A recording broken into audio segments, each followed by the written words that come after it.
Challenge runs never allow online summons for good reason. If you're soul level 1 or a broken straight sword or no bonfires, it does not make sense to have cooperators in your world because that compromises your challenge. But what if the online summon itself is the challenge? I decided to try something crazy, and it's probably an awful idea. Can I beat Dark Souls 2 exclusively by getting carried by co-op from online strangers? Now let me tell you why this run is actually a little more interesting than it sounds at first. For one, it's no walk in the park. Finding summon signs in Dark Souls 2 in 2023 is no small feat. If no one has a sign down for the next boss, I don't make progress. But there are some mechanics that I can finesse to maximize the likelihood of finding a summon sign. My build and equipment for this run were very unique, and this run encouraged me to experiment with some spells that I never would have used. It's also a pacifist run for me. Co-op summons only means that I can't kill anything myself, which does have some tricky implications. But let's start by talking about 3 very unique mechanics to an online co-op only run. First, you have to be very careful with humanity management. 2, the problem of finding the signs themselves. You want to keep as many different bosses open as possible at all times to increase the odds of finding a summon sign for any given boss. This mechanic of parallelizing as many different bonfires for as many different bosses as possible at the same time, and then checking all of them intermittently for summon signs, I'm coining bonfire juggling. And third mechanic, you want to purposefully appear like you need help so that your cooperators take pity on you instead of expecting you to pull your weight. A run like this is a lot more about preparation than execution, since for the most part, success is out of my own hands once I summon a cooperator. So my job is to stay alive and then to help keep my partner alive as much as possible. For the build, that meant obviously maximizing vigor early, but I also needed a certain amount of faith to cast helpful miracles. Then I pumped attunement to get as many spell casts as possible. Prep for this run started with identifying all of the pacifist ways that I can help contribute to being carried. The obvious first thing to check was the miracle list, which included several heal spells and some utility spells like magic barrier and force. Sorcery, pyromancy, and hex lists had very little to offer, but I found a few gems in there, like the healing pyromancy warmth and the sorcery cast light. There's also a single hex that I was very interested in. Tell me if you're able to guess that. The only important piece of equipment I identified ahead of time was the red eye ring, which helps attract enemy attention. With this ring on and my shield up, I could take a lot of heat off of my partners and be a sort of a tank. This ring is available from the start of the game from Chalcoir, so I had it for most of the run. You might think I'd want the best armor possible to stay alive, but I didn't want to look too much like I knew what I was doing, or my cooperators might judge me harder for not contributing. So I kept on the Saints set, leather, or some newbie hollow soldier armor since it all kind of matched, and I kept my larger leather shield also because it matched. I was probably overthinking this mechanic though. The final piece of prep was figuring out how to maximize humanity. You need to be human form in order to summon allies, but you lose human form every time you die.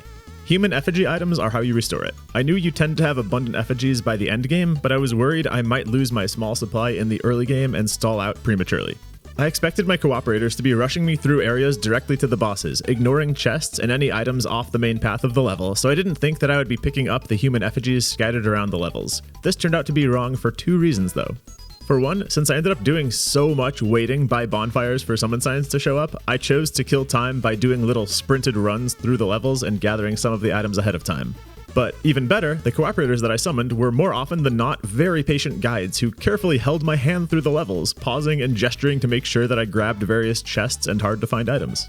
Indeed, it turns out you're in very good hands if you summon help in Dark Souls 2 these days. While the signs might be very rare to find, the people doing multiplayer in 2023 are here to have a good time and to help each other out, and everybody I met on this run was an absolute gentleman and a scholar.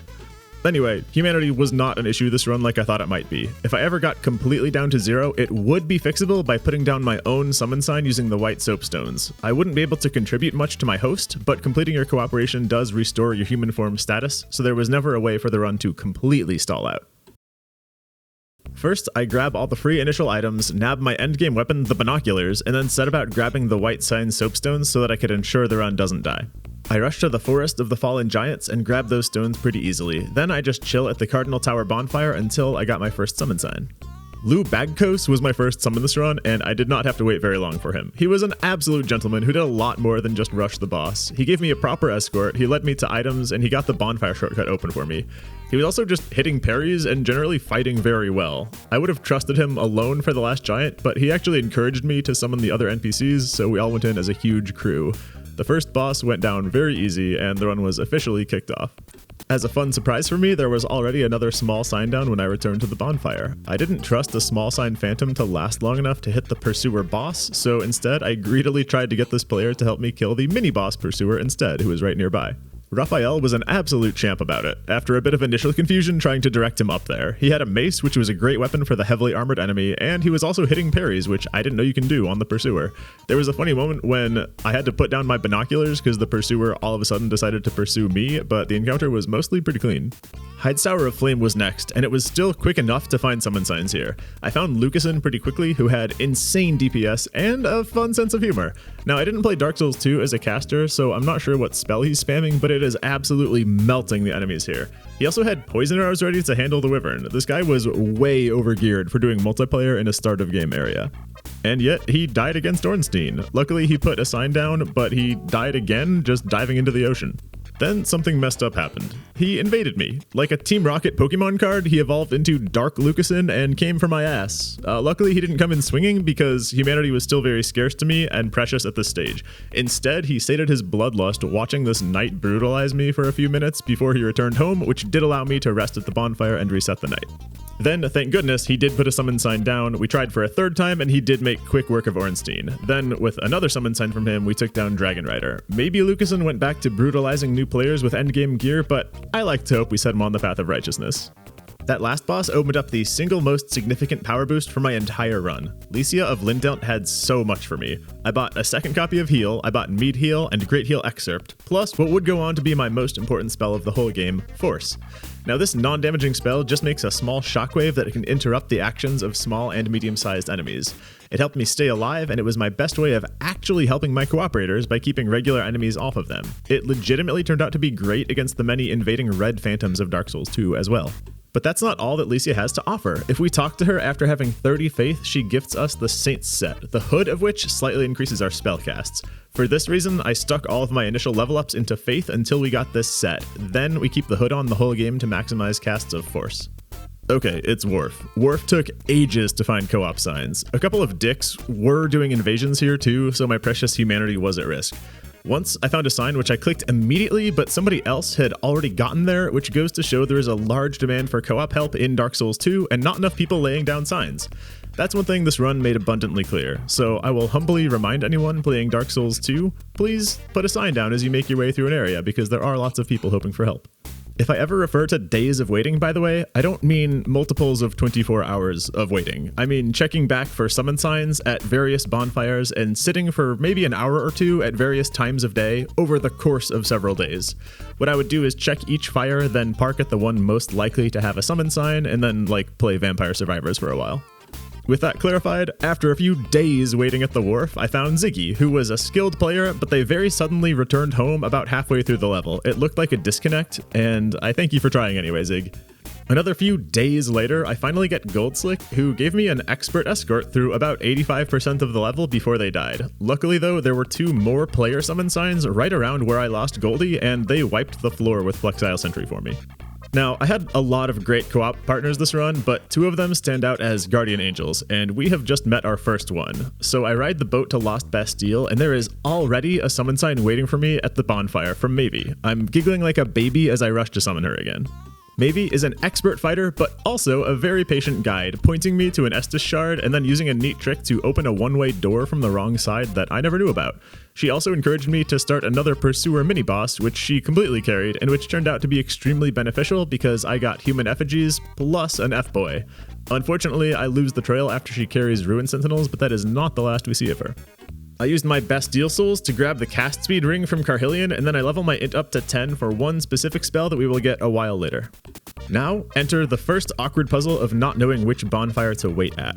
The next boss could be the optional Belfry Gargoyles or the required Lost Sinner, but there are 3 bonfires in the area which all might have summon signs. After a few days of waiting at the servants' quarters, I decided that it made more sense to sprint through to unlock the Strade's Cell Fire as well as the Salt Fort Fire, which is the closest one to the boss.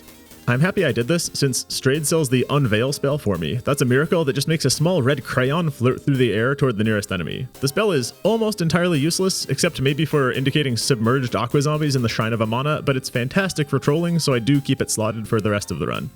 Since the Lost Sinner is still early game and it is a required boss with a tricky runback, I am amazed how long it takes me to find a summon sign for the next boss, even after opening up the Salt Fort Fire. I do find a sign once for Zack at the Servants' Quarters Fire when bonfire juggling for Sinner, but he immediately uses a separation crystal to go home after he's summoned. Benefit of the doubt, he was trying to just get summoned by his friend, so no hard feelings. I also finally realized that I could have been bonfire juggling in the Huntsman's Copse and the Gutter as well, so I rushed to unlock those fires right now, but it didn't quite matter, because I finally get a summon sign for Lost Sinner, and it's Maybe again. I can be your hero, baby.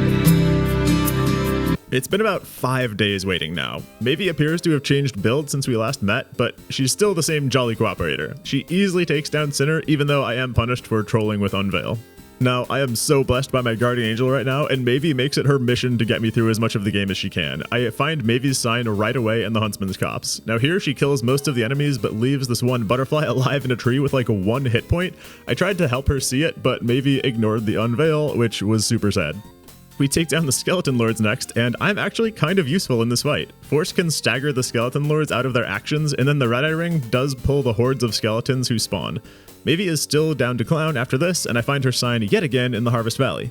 Now she employs a pretty smart strategy here, which is repeatedly placing small summon signs instead of a regular one. This allows her to return home periodically to restore Estus and spell uses, and as long as I don't use a fire in my world, I can resummon her with our progress still saved. Clever girl. There's one place just before the next boss where Maybe points at a place she wants me to collect an item, but I get walled in by a bug and she is not coming to rescue me. Thank goodness I had Force loaded up because that allows me to push out without harming the bug, but it was very bold of her to assume that I would be Gucci on my own there. The Covetous Demon is trivial, and then Maybe has an immediate sign down for Earthen Peak. It's mostly uneventful there, but I do get to use a flame butterfly to light my torch and burn the windmill, which is a clear indication that I'm not quite the noob I appear to be. Luckily, our relationship has moved past that, and Maybe accepts me for who I am, a non-noob who is simply Bartleby the Scrivenering my way through the game. Now, I say non-noob, but I do goof it and pop a Mimic chest on my ass in the middle of a hectic battle. For Mytha though, I actually do have some helpful tech, and I cast us a magic barrier to reduce incoming damage from her spells. At this point, it's like 5 AM, but Maybe continues to put signs down, and on a run like this, you have to make hay while the sun shines. We run through Iron Keep, where I'm pretty helpful against the multiple red phantoms, locking them out of their actions with Force, while Maybe gives them the business. After Smelter Demon, I send Maybe a friend request and express my gratitude for carrying me for so long. They tell me that it's actually as far as they can carry me since they haven't yet done Smelter Demon themselves, so I put down my sign for them to help repay the favor, and we take down Smelter in Maybe's world, which allows us to do Old Iron King in mine. Now this is my first summon that wasn't completely organic since we did technically coordinate it, but I really enjoyed playing with Maybe and I was happy to get one more boss together. There are quite a lot of options for the next boss to do now. I do a sprint for the Grave of Saints bonfire before learning that co-op help just isn't available for Royal Rat Vanguard, which sadly means no Acid Surge on this run. But I do collect a cheeky hex down here, Whisper of Despair. This reduces enemy defense by a solid amount and even works on bosses, so it's a meaningful increase in my ability to assist my partners. It wants 18 int to cast, but I'm able to reduce that down to 10 through Simpleton's Spices, which you can farm 3 of at a time by Bonfire Asceticing in Belfry Soul. I opened up the Shaded Woods after a couple of attempts since the door tries to trap you with combat I couldn't do, then I sprint to open the second fire there, then I open up the Gutter second fire and both Black Gulch fires for the Rotten, where I discover something nasty. To open the closest fire to the Rotten, you need to use an F-Boy, but the enemy you unpetrify is so close to the fire, he pesters and attacks you while waiting for summon signs if he's not killed, which I can't do as a pacifist. I can't even force him down the ledge because he's actually smart enough to run back and get me again. That is a problem for later me to solve though, because I actually get a Shaded Woods sign pretty fast from Evigeld, who does a professional job carrying me. He makes sure I get Ornifex unlocked, then runs me to Scorpioness Najka, whom he dispatches easily. Cheers, Evigeld, you definitely win the prize for the most efficient carry this run. Man was sprinting through the area, which was kind of funny in his full armor and small weapon. Now I'm just bonfire juggling between the Seldora first fire and the 2 in the Gulch. I find a summon sign at the first non-problematic Gulch fire once. It's Makarao, who unfortunately dies before we get to the boss. But what's awesome is the F-Boy zombie who made the second fire unusable apparently died in the melee with Makarao, so now I'm able to wait for help at the closer Gulch bonfire. Rip to this guy, I was really hoping you would place your sign again. Continuing this good luck though, we get Stormblade relatively quickly in Seldora. I was particularly worried that this one might take forever since the Magus is a notoriously easy boss that I wouldn't expect a lot of people are offering help on. Now Force is really good here, not that it mattered. After this fight, we gain access to Cromwell, who gives us another big power level boost. He sells us a second copy of Great Heal, plus another copy of Force, which ultimately gets our cast count on Force close to 30. Down to a bit of a bottleneck though on bonfires, there are just 2 fires for Freya and 2 fires for Rotten. In both cases, there's a fire that's farther from the boss, and a fire that's closer but hidden, so I'm not sure if the closer but hidden fires are the ones that will have the signs at them or not. Now, after days and days and days of waiting at these 4 fires, I ended up seeking inorganic help for these. Looking back, I may have just needed a higher soul memory to get matches, but in the early to mid game, I shouldn't have been that far away from the pack, so I'm not sure. Anyway, I had been asking some questions about soul memory mechanics in a Dark Souls Discord server, and one friendly gentleman took interest and had volunteered to jump in, so after days of not getting signs for the next 2 bosses, it was time to phone in that favor. Blobbertson, the man, was happy to jump on for 2 separate characters for 2 separate fights, brutalizing first Freya, then the Rotten. With the 4 Great Souls collected, the run is officially dead. There is simply not a way to enter Drangleic Castle that I or anyone in Discord was able to piece together. That's because you need to kill enemies in close proximity to the gates in order for them to unlock, and as a pacifist, I was not able to get these kills carried for me. Perversely, I'm actually able to place my own summon sign in the castle exterior, but for some reason I cannot see other players' summon signs out there until I have entered the Twin Dragon Rider boss arena, which is halfway through the castle itself. Discord did have another great idea that didn't pan out though, getting myself invaded, then using a seed of a tree of giants to let the invaders kill the enemies at the gates for me. But I think by the same token that I can't see summon signs out here yet, I seem to be immune to invasions here. If you can big brain some way to enter the castle without killing, please comment below. There's probably a parry walk glitch, but relying on that feels like breaking the run about as bad as me just killing my way in. Side note, it never really sits right with me when Dark Souls content creators do some challenge run of, can I beat the game with only X, but then they have to hack in an X to their starting loadout. I don't know, to me it just feels like the answer immediately becomes no. Or we should just normalize starting the run at the point that you can naturally acquire the X, or only do runs on NG+, I don't know. I'm probably just jealous because I play on console. Anyway, we tried a lot of options, and it looked like however you want to slice it, entering Drangleic Castle requires me to damage and kill enemies, so no, I was not officially able to beat the game, only via player summons. Poison Mist felt like a passive enough method, so with a few vape clouds, I slip inside and I begin the long wait for a Twin Dragon Rider summon. At this point, I had a feeling that my soul memory might just be too low to find signs, so I started putting signs of my own down in Iron Keep, where the fast travel menu was indicating a lot of multiplayer activity in order to get some more souls by assisting others. I did get a few, but unfortunately this is also a hotspot for invasions. But you know how I had mentioned 2 Guardian Angels? Well, this one invader at first didn't even salute and just came in blasting hexes. But after he realized my weapon was binoculars and I wasn't defending myself, he gave me a wave and then he put down a warmth for me as I got beat up by the Salon Knight. I sent him a message after he returned home saying that he should instead drop a co-op sign for Twin Dragon Riders, and boy did he deliver. BMW turned foe to friend and got me through Dragon Riders in style. He was also hilarious. He tried to blast the queen and he was doing the Channeler's Trident dance to goof after victories. BMW then carried me through Looking Glass Night, where the Red Eye Ring actually made me extremely valuable, as I'm not sure the boss or the NPC he summoned even looked at my partner one time. The level part of Amana was a little rough, but BMW kept the signs coming and we also got Demon of Song on our first try. Then I told him thank you, done for the night, since I didn't want to rely too heavily on just the one cooperator, especially since I had asked for his help after all and it wasn't entirely organic. This is the point where I was able to finally cash in my souls to fill out the Vigor soft cap. Then it was time to run through the Undead Crypt to the forward bonfire. On the way, it turns out Grave Warden Agdane actually has some valuable items for sale. He had Warmth for sale, which ended up never mattering, as well as 13 human effigies. So if that was still a critical resource, he would make sure that I had enough to finish out the run. Unfortunately, there's no bonfire juggling for the rest of the whole game, it's just a single thread through the rest. After a few days waiting for a Velstadt sign, I do find one, but like Zach before, this guy immediately separation crystalled home after I summon. I was a little salty about that because of how long I was waiting, but again, benefit of the doubt. Put your sign in a weird place if you only want your friend to find it, people. I decided to go for some more Iron Keep assists to boost my soul memory more, but I actually got invaded by BMW again on a separate day. He clearly has an MO.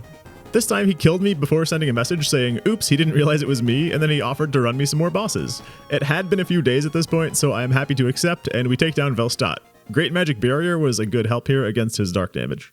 BMW is eager to continue, but I stop off first at Strayed to get my last relevant spell for the run. Velstadt's Soul trades for Sacred Oath, a buff for me and my partner that gives a big attack and defense boost. The downside is a tremendous 4 attunement slots required, but I had been boosting attunement hard to maximize force casts, so I can slot in Sacred Oath without issue. In Aldia's Keep, BMW shows up just in time to save me from an early NPC invader who is barreling down. Then he does a very patient run through the area, leading me to items and to the hidden bonfire. Now, like before when I torched the windmill with Mavie, I am able to subtly show my non-noobness by fully disrobing before grabbing the items in the pool of acid, but BMW does not mind. He handles Guardian Dragon easily, then he rushes me pretty fast through the bossless Dragon area level. Dragon Shrine is the last that we see of BMW. Now, were you aware that bringing a cooperator aggroes the entire area? For the unaware, this area has a few aggressive enemies and about 20 neutral enemies who only aggro if you exhibit dishonor by running from the aggressive enemies. But bringing a friend is also apparently considered dishonorable, so this level became quite a test for BMW and me, but really mostly BMW. I got a ton of mileage here out of force, and we just churn away at the army until it's over. I grab the Ashen Mist Heart from the Ancient Dragon, then I punch the dragon to enable the optional boss for co-op, just in case I want it later. Now, let's talk about optional bosses quickly. I would love to do them, really, but since it's taking multiple days of waiting just to complete mandatory bosses at the appropriate level range, it ceased to be a consideration for me to do any optional bosses ever since I had to wait 5 days for help with the Lost Sinner. Alright, there are 4 sequential bosses left, and this next one is the second official run killer. Giant Lord simply does not allow a co-op summon sign at all, so mark a second asterisk by the run. I am allowed a single NPC summon though, so I'm going to go with that since this stays as true as possible to the run. Plus, I've frankly forgotten how to attack. There should be 2 NPCs available for this, but Benhart is locked behind the Pursuer boss fight that I never did get help for, so I have to take Captain Drummond. There's another problem though. You only get 5 minutes in the memory of Jeigh before you're warped out, and Drummond does not have nearly the DPS to kill Giant Lord in time. I'm talking Red Eye Ring to distract the boss, Sacred Oath to boost Drummond's attack, and Whisper of Despacito to reduce the boss's defense, and still Drummond just does not attack much. When he hits for peanuts, and he is constantly getting pancaked by the boss's footsteps. Since the run is already compromised by having to bring the NPC summon, I decide that a little poison mist is on the table like it was before to enter Drangleic Castle. 1 proc of poison takes off maybe 20% of the boss's health, but that little kiss is enough to let Drummond carry me the rest of the way home. So Giant Lord is dead, and that didn't feel good. But the final bosses in Dark Souls 2 are very easy to find summon signs for, and that was still true in 2023. I find a sign for Maybe, not to be confused with Mavie, pretty immediately, so we run down to the throne to handle the Throne Watcher and Defender. Maybe didn't seem to realize that we haven't really evenly divided up the work here, so they get Throne Defender downed while I haven't touched Watcher, meaning that Defender did get revived once during the fight, but we made it. Then the game auto sends us into the Nashandra fight. I was delighted to discover that rolling was enough to destroy her curse zones, so I was able to help on that. Maybe does take a lethal hit here, but thankfully they replaced their sign immediately and we were able to take down Nashandra the second time. Now, this is awkward. There could and should be another consecutive boss here, but he's not here. Aldia shows up at a few of the bonfires throughout the game, and you have to exhaust his dialogue each time, then he becomes the final boss. I bet I know how I missed him though. Since I had a few hot streaks of back-to-back bosses with Mavie and BMW, I did my best to sprint from each boss to the next bonfire so I could catch their new summon signs before someone else did, and I must have just missed an Aldia encounter. So in an act of major blueballing, I accidentally don't get to fight the final boss on this run. Oops. Anyway, the run is very suddenly complete. Dark Souls 2 beaten with co-op summons only, plus 2 asterisks. Let's debrief. I was pretty worried about the player-controlled aspect of this run. I feared that people might disconnect when they saw me refusing to help, or die too easily and I would lose my humanity getting invaded while waiting for more signs, but these fears were unwarranted. The people who put down summon signs in Dark Souls 2 tended to be experts in the game, and they were all very generous as well. I want to give a huge thanks to everybody who carried me on this run, with special shoutouts to Mavie and BMW who did give a lot more than their share.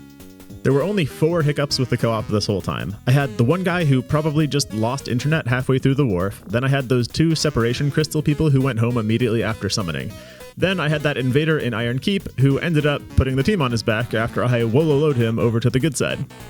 To anyone who plays Dark Souls games after this video, I highly encourage you to drop white and gold summon signs as you play through. The wait times for help on most of these bosses in this game was extremely long, and it was clear that any players who actually needed help in this game would be having a lot of trouble finding any. You could make somebody's day by offering assistance. Regarding DLC, it's the same story as the optional bosses. It just took me so long to hit the credits with minimum boss kills that I cannot justify doing the DLC. Unless y'all were to comment insisting on an epilogue. This run was a huge amount of fun, and I'm absolutely repeating this challenge in the rest of the series. In fact, you will enjoy this detail. Remember how I had to bonfire juggle to check multiple parallel areas for co-op help? Well, midway through this run, I actually started game juggling as well, so it turns out I'm halfway done with Bloodborne's co-op challenge as well, and you can expect that video soon. When there were just no summon signs happening anywhere on Dark Souls 2, I would sneak in some Bloodborne progress. Subscribe if you would like to get notified when that video comes out. Thank you very much for watching through this far on the video. I would of course be very grateful for all of the normal YouTube interactions. I have a pretty active TikTok, and I would love to see you over on Twitch as well, where I am live a few evenings a week. Until next time, have a blessed day, and thank you.